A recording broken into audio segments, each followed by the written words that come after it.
मैं महान ईश्वरों का भी ईश्वर हूं, ये कृपा करके बता रहे हैं।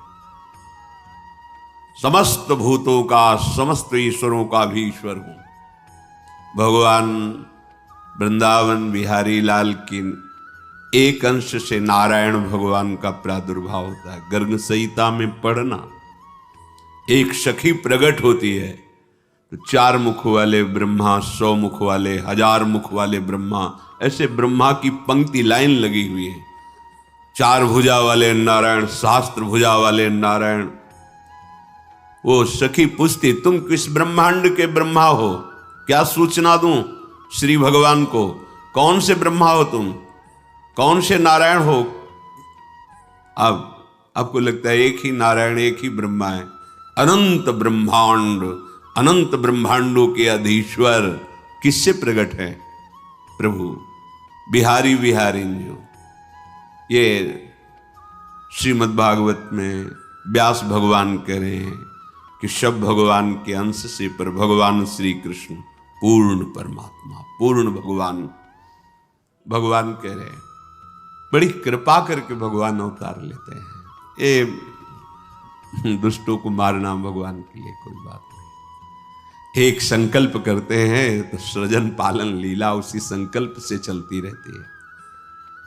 अनंत ब्रह्मांडों का सृजन निमेष में, उनके लिए बोले कंस को मारने के लिए भगवान का अवतार हुआ, रावण को मारने के लिए भगवान, जिनकी एक इच्छा मात्र, एको हम बहुश्यामा। कैसे कैसे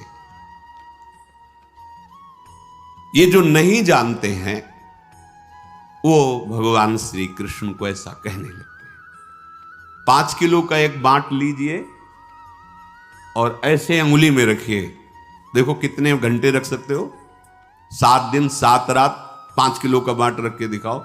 21 किलोमीटर में फैले हुए गिरिराज जी को हमारे सरकार 7 वर्ष की अवस्था, 7 दिन 7 रात, ऐसे कहीं भगवान की समानता कर सकते हो? उनकी बाल लीला देखो। अभी 6वां दिन है, छठी का दिन है, उत्सव मनाया जा रहा है। देवता कांपते हैं, जिससे ऐसी बलशाली है पूतना। कंस के आग्रह से वो आई हुई थी, उसको सेवा मिली थी ब्रजमंडल में, जितने 10 दिन के अंदर प्रकट हुए बालक है सब मार दिए जाए। बड़ा उत्सव बाबा के दरबार में मच रहा था, लाला का छठी उत्सव मनाया जा रहा, सब ब्रजवासी। तो भगवान ने सोचा है और किसी के घर जाएगी तो हमारे सखाओं को बाधा पहुंचाएगी। उसके मन में एकदम प्रेरणा हुई कि ये सब उत्सव मनाने जाते हैं, जिसका पहले उसी को मारें, फिर अन्य सबको। सीधे वाह जी, इतना सुंदर रूप रखा कि मैया यशोदा और रोहिणी मैया ने तो समझा कि साक्षात लक्ष्मी जी पधारी है अपने प्रीतम के दर्शन करने के लिए। साविस्तम, ऐसा सुंदर रूप, नूपुरों की झनकार करती हुई अंदर प्रवेश कर रही। किसी की हिम्मत नहीं कि पूछ ले तुम कौन हो, कहां से आए हो। सब रास्ता देती चली जा रही। शायद अगर पूछती, रोकती तो कुछ राक्षसी पना दिखाती, पर अवसर ही नहीं मिला। सामने देखा पालने में अनंत ब्रह्मांडों का पालन करने वाला छोटे छोटे चरणारविंद से खेल रहे, उठा लिया, अपने स्तन का पान कर। छठी का दिन है, ऐसी महाबली पूतना, महान सामर्थ्य, देवता कांपते हैं। 6 कोस में उसका शरीर गिरा था, 6 कोस। ब्रजवासी जैसे कोई बड़ा पेड़ नहीं, जैसे कई ब्रजवासी लग करके ऐसे कुल्हाड़ से काट काट के उसके शरीर, और दिव्य सुगंध निकल रही, क्योंकि भगवान का स्पर्श हुआ। भगवान ने स्तन, और उसको जो मैया यशोदा को गति, वो उसको गति। कर सकते हो? कैसे तुम तुलना कर सकते हो? कोई 1000-2000 गोपी नहीं है, यूथ की यूथ गोपियां हैं, और सबके पार्श्व में श्री कृष्ण है, सबके गलबहियां दिए हुए श्री कृष्ण हैं। अगर कहा जाए तो गणना ही नहीं कर सकते कितनी गोपीजन, यूथ की यूथ गोपियां हैं। वेद की ऋचाएं, दंडकारण्य के महर्षि, मिथिला की कितनी कितनी गोपिकाओं के विभाग का शास्त्रों में वर्णन। और जब रास हो रहा है तो हर गोपी के पास श्री कृष्ण है, मनुष्य है। हर गोपी की बाहु में अनंत ब्रह्मांडों के स्वामी श्री कृष्ण है। सबको अनुभव हो रहा है मेरे पार्श्व में मेरे प्रीतम विराजमान, अनुभव नहीं है साथ। कहां कितना उनकी लीलाओं को धैर्य से सुनो, तुम्हारी बुद्धि पवित्र होगी तो समझ में आने लगेगा। प्रकृतिम स्वामधिष्ठाय संभवामि, भगवान प्रकृति को अधीन करके प्रकट होते हैं। हम सब प्रकृति के अधीन होकर पैदा होते हैं। सामान्य प्राणी प्रकृति के परवश होकर जन्म लेता है, प्रकृति के आश्रित होकर कर्म करता है। भगवान परम स्वतंत्र हैं, वो प्रकृति की अध्यक्षता में प्रकट होते हैं। मूढ़ लोग प्रभु के अवतार के रहस्य को न जानकर, प्रभु को मनुष्य शरीर मानकर धारणा क्या बनी हुई है, क्या बनी हुई? क्या तुम स्त्री शरीर के समीप रहकर काम विजयी हो सकते हो? तुम्हारे अंदर यह भावना रहेगी कि ये स्त्री मैं पुरुष हूं, क्या इस भावना से रहित हो सकते हो? और जो महापुरुष हो गए हैं उनकी मैं 7 दिन 7 रात्रि तक 9 युवतियों द्वारा परमहंस श्री सुखदेव जी जनक जी के महल में सेवित हो रहे, हर समय दिगंबर रहते थे सुखदेव जी। क्या हुआ? रोज सूचना पहुंचती थी, बोले जैसे आए थे वैसे ही है। अरे जिनका नाम लेकर, जिनके चरणों का ध्यान करके ऐसी परमहंस स्थिति होती है। ठाकुर हरिदास जी के बाद 3 दिन वैश्या, क्या हुआ? अरे जिनका नाम लेकर भक्तों की ऐसी स्थिति होती है, उन भगवान में कहीं काम भाव होगा? उन भगवान में कहीं किसी शरीरों के श्रृंगार या स्पर्श से सुख होगा? सुख सिंधु को किसी सुख की जरूरत है? अच्छा, उनके सिवा और है कौन? गोपी नाम चतत्पति नाम सर्वेशामेव च, जो गोपियों को पतियों के, जो चराचर जगत की आत्मा है वही बने हुए, वो अपने आप से अपने आप में खेल रहे हैं। पर वो अपने आप से अपने आप में खेलना वो बिना भजन के नहीं जान सकते, वो कोई काम चेष्टा नहीं है। पर ये मूढ़ मानुषी तनुमाश्रितम, वो समझते हैं कि भगवान मेरे जैसा ही शरीर धारण करके मैं जिस काम आदि के अधीन होकर चेष्टा करता हूं, ऐसे भगवान की अधीन। वो भगवान तो माखन चोरी किए। अरे वहां बर्तन नहीं रखते थे नंद बाबा के घर में कि भाई भगोने में मक्खन रखा है या बाल्टी में दूध रखा है। 10 लाख गौएं तो कहां कुंड बने हुए थे। कुंड, ये दूध का कुंड, ये दही का कुंड, ये माखन का कुंड, घी का कुंड, बाबा के यहां कुंड थे। लाला अगर दिन भर स्नान करता रहे तो भी लाला माखन नहीं पा रहा जाके। उन महर्षियों ने जो तप किया और गोपी स्वरूप से आए, उनका भाव पाने के लिए, उनको सुख देने के लिए, जैसी गोपी भावना करती है, लालजू महाराज उस चेष्टा को अपना भजन मानते हैं, अपनी सुख का अनुभव करते और उसी चेष्टा से जाकर उसको सुख प्रदान। काश ऐसा होता, लाला ऐसे करता, ऐसा करता, वैसे ठाकुर ये यथा माम प्रपद्यन्ते तास तथैव भजाम्य हम। ये जो मूढ़ पुरुष हैं, ये नहीं जानते कि अनंत ब्रह्मांडों के उत्पन्न, पालन और लीन करने की सत्ता इन्हीं से स्फूर्ति होती है। वो अवहेलना करते हैं प्रभु की। नहीं सुनना चाहिए ऐसे लोगों की बातें, नहीं मानना चाहिए। अगर ऐसे लोगों के पास बैठोगे, ऐसी बातें सुनोगे तो भगवत विमुख हो जाओगे। जो हम सुनते हैं, देखते हैं, बोलते हैं, वही मनन होता, जो मनन होता वही हमारी स्थिति होती है। इसलिए भगवान कह रहे हैं जन्म कर्म च मे दिव्य। भगवान के जन्म कर्म दिव्य हैं, हमारे पार्थिव हैं। भगवान जन्म मृत्यु से सर्वथा अतीत है। वैसे जो भगवान के स्वरूप का वर्णन है, भगवान ही कह रहे हैं मैं अजन्मा हूं। मां के गर्भ में नहीं जाते भगवान। इससे देवकी मैया या कौशल्या मैया अनुभव होता है। ना होने पर कितना नानात्व का अनुभव हो रहा है। अरे एक स्वप्न में देख लो, न कोई वस्तु होती, न व्यक्ति होता है, न कोई प्रिय होता है, न कोई अप्रिय होता है, लेकिन सब कुछ होता है। इस जगत में एक प्रभु के सिवा कुछ नहीं है। देख लो, सब दिखाई दे रहा है, क्या है? ये माया है। उसी भगवान की माया से ऐसा अनुभव होता है, मेरे गर्भ है, पर भगवान गर्भ से नहीं प्रकट होते। भगवान बाहर प्रकट जहां भी अवतार हुआ देख लीजिए आप। कंस कारागार में भगवान पहले अपने स्वरूप में प्रकट होते हैं, चतुर्भुज, परमेश्वरशाली, महामहिम, स्तवन करते हैं वसुदेव जी, देवकी जी। फिर कहते प्रभु आप इस स्वरूप में नहीं। आपने कहा था कि मैं आपको आपके वात्सल्य भाव का सुख देने वाला रूप धारण करूंगा, पर प्रभु जब आप वो रूप धारण करेंगे मुझे भय लग रहा है कि कहीं कंस कोई अमंगल ना कर दे। भगवान देखते देखते बालक बन गए। ऐसे ही चक्रवर्ती सम्राट महाराज दशरथ जी के महल में भी कौशल्या जी के सामने भगवान पहले अपने स्वरूप में प्रकट हुए। फिर माता पुनि बोली सोमति डोली, तजहु ताते रूपा, कीजे शिशु लीला, अति प्रीशीला, सुसुख परम मनूपा। तो सुनि बचन सुजाना, रोदन ठाना, होई बालक। ऐसा नहीं हुआ कि भगवान जैसे अपने गर्भ में रहते हैं 9 महीने फिर प्रकट होते, ऐसा नहीं। भगवान प्रकट होते हैं। माता ने स्तवन किया कि आप शिशु लीला का वरदान दिए थे कि आप हमारे, ये सौभाग्य कि आप हमारे पुत्र हो, तो आप उसी रूप में आओ।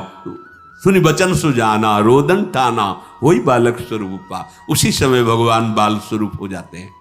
यद्यपि भगवान करें अजोपि सन्य व्यय आत्मा, मैं अजन्मा हूं, अजह अजन्मा हूं, अव्यय आत्मा, मैं अविनाशी हूं, फिर भी अपने भक्तों के लिए, संपूर्ण प्राणियों के परम कल्याण के लिए मैं अपनी प्रकृति को अधीन करके प्रकट होता हूं, देह धारण करता हूं।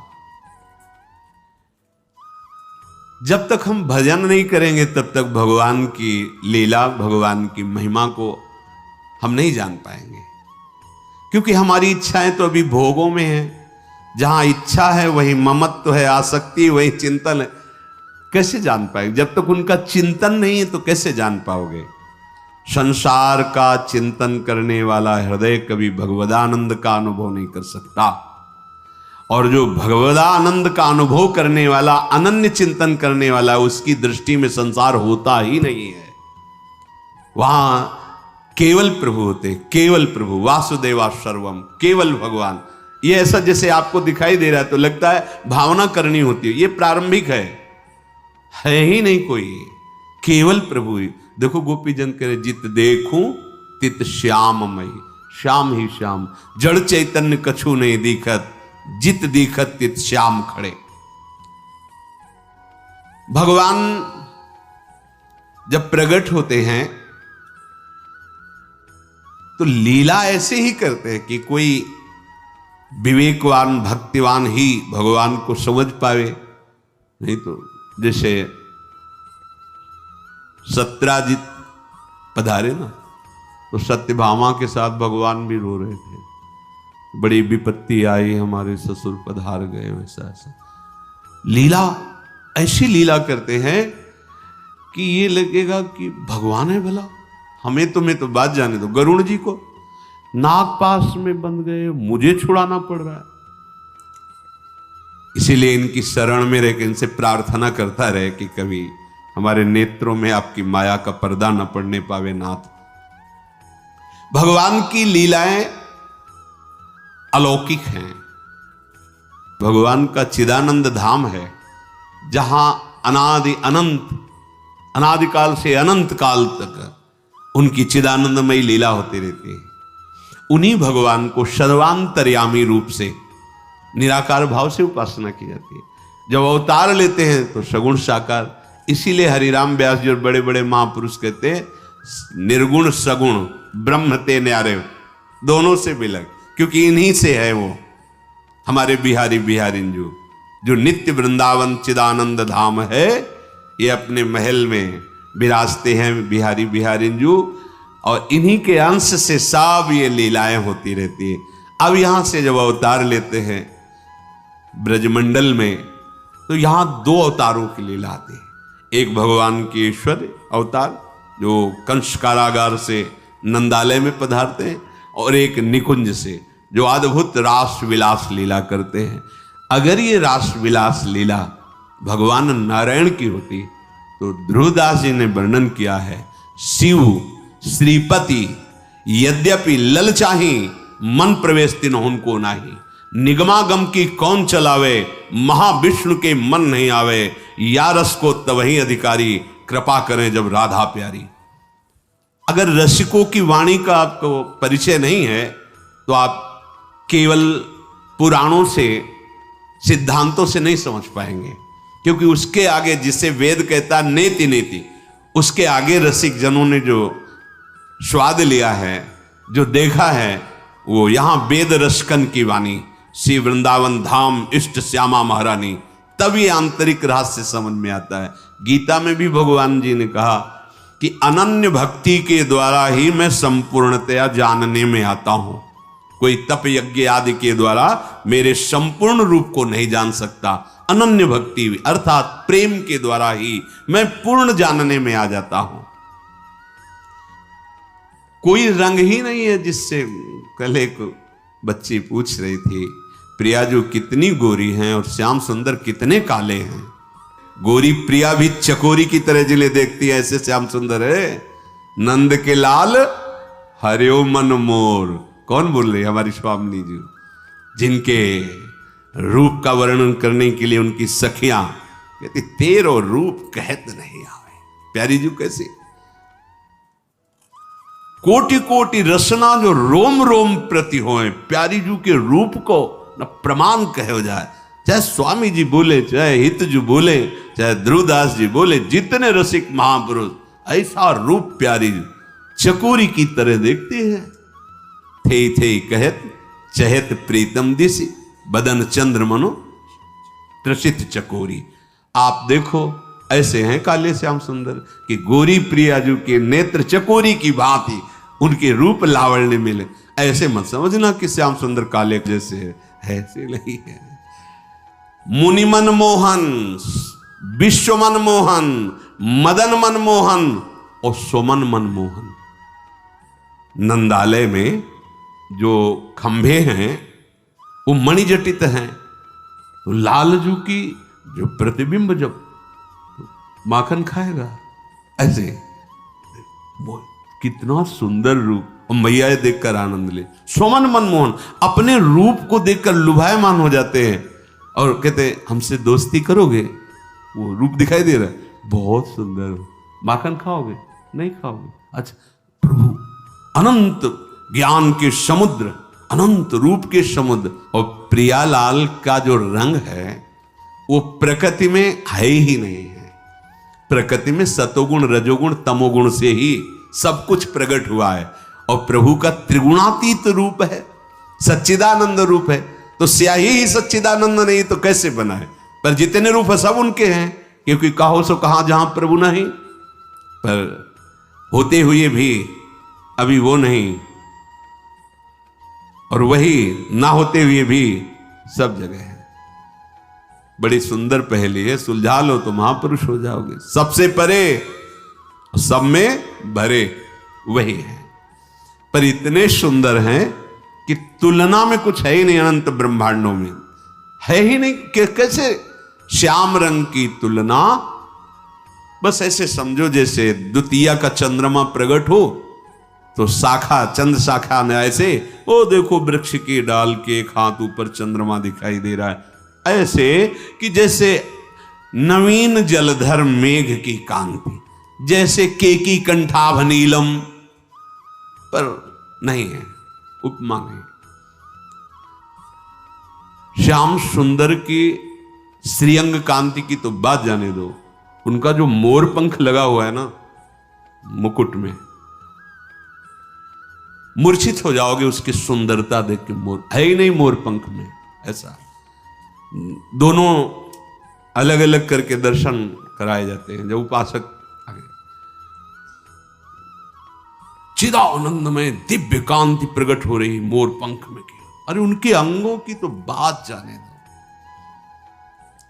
भगवान शिव जब मुकुंद के चरणारविंद उनके ध्यान में आ जाते हैं ना, तो उन्मत्त होकर तांडव करने लगते हैं। आनंद सिंधु के चरण ब्रह्मानंद में छके हुए मधुसूदन सरस्वती जी महाराज जब इनकी रूप कांति देखते हैं ना, तो कहते कृष्णात् परम किमपि तत्व माम न जाने।